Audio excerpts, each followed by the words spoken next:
Bismillahirrahmanirrahim. Assalamualaikum warahmatullahi wabarakatuh. Rabbi shrah li sadri wa yassir li amri wahlul 'uqdatam min lisani yafqahu qawli. Alhamdulillah. Pada kesempatan kali ini saya duduk di sini atas nama Nur Fatia dari Prodi Pendidikan Agama Islam Fakultas Tarbiyah dari Institut Agama Islam Negeri IAIN Parepare. Nah, pada kesempatan kali ini saya akan membahas tentang pandangan para ahli terhadap belajar.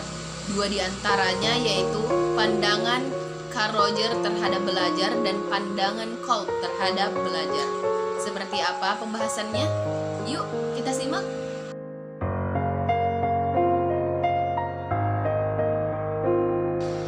Teori belajar Carl Rogers merupakan salah satu teori belajar humanistik yang menekankan perlunya sikap saling menghargai dan tanpa prasangka antara klien dan terapis dalam membantu individu mengatasi masalah-masalah kehidupan. Rogers meyakini bahwa klien sebenarnya memiliki jawaban atas permasalahan yang dihadapinya dan tugas terapis hanya membimbing klien menemukan jawaban yang benar. Pasti teman bertanya-tanya, teori humanistik itu apa sih? Teori humanistik adalah teori yang tertuju pada masalah bagaimana setiap individu dipengaruhi dan dibimbing oleh maksud-maksud pribadi yang mereka hubungkan kepada pengalaman-pengalaman mereka sendiri. Teori belajar humanistik Rogers adalah menitik beratkan pada metode student-centric dengan menggunakan komunikasi antara pribadi, yaitu berpusat pada peserta didik dengan mengembangkan potensi-potensi yang dimiliki peserta didik untuk dapat mengatasi permasalahan yang dihadapinya dalam suatu kehidupan.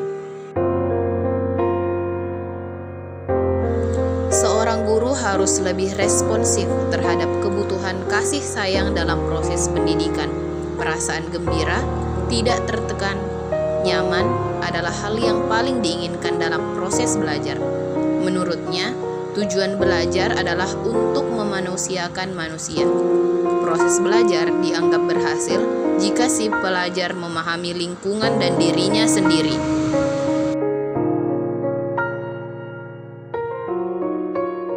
Kolb merupakan seorang ahli penganut humanistik. Dia terkenal dengan teori belajar 4 tahapnya. Tahap belajar yang pertama, tahap pengamatan konkret. Yang kedua, tahap pengamatan aktif dan reflektif. Yang ketiga, tahap konseptualisasi. Dan yang keempat, tahap eksperimen aktif. Tahap pengalaman konkret. Pada tahap paling awal dalam peristiwa belajar adalah seseorang mampu atau dapat mengalami suatu peristiwa atau suatu kejadian sebagaimana adanya. Ia dapat melihat dan merasakannya, dapat menceritakan peristiwa tersebut sesuai dengan apa yang dialaminya. Tahap yang kedua, yaitu tahap pengamatan aktif dan reflektif. Seseorang makin lama akan semakin mampu melakukan observasi secara aktif terhadap peristiwa yang dialaminya. Ia mulai berupaya untuk mencari jawaban dan memikirkan hal tersebut. Ia melakukan refleksi terhadap peristiwa yang dialaminya. Tahap yang ketiga, yaitu tahap konseptualisasi. Seseorang sudah mulai berupaya untuk membuat abstraksi, mengembangkan suatu teori, konsep atau hukum dan prosedur tentang suatu yang menjadi objek perhatiannya.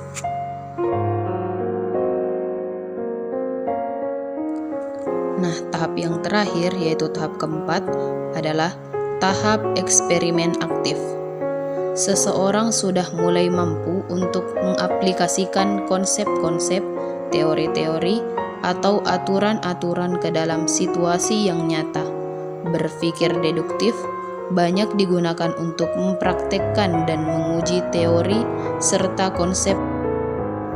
Tahap-tahap belajar demikian dilukiskan oleh Kolb sebagai suatu siklus yang berkesinambungan dan berlangsung di luar kesadaran orang yang belajar.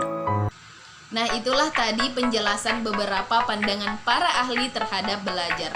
Semoga bermanfaat untuk teman-teman. Mohon maaf jika ada kesalahan dan kekurangan, karena kesempurnaan hanya milik Allah Subhanahu wa Ta'ala.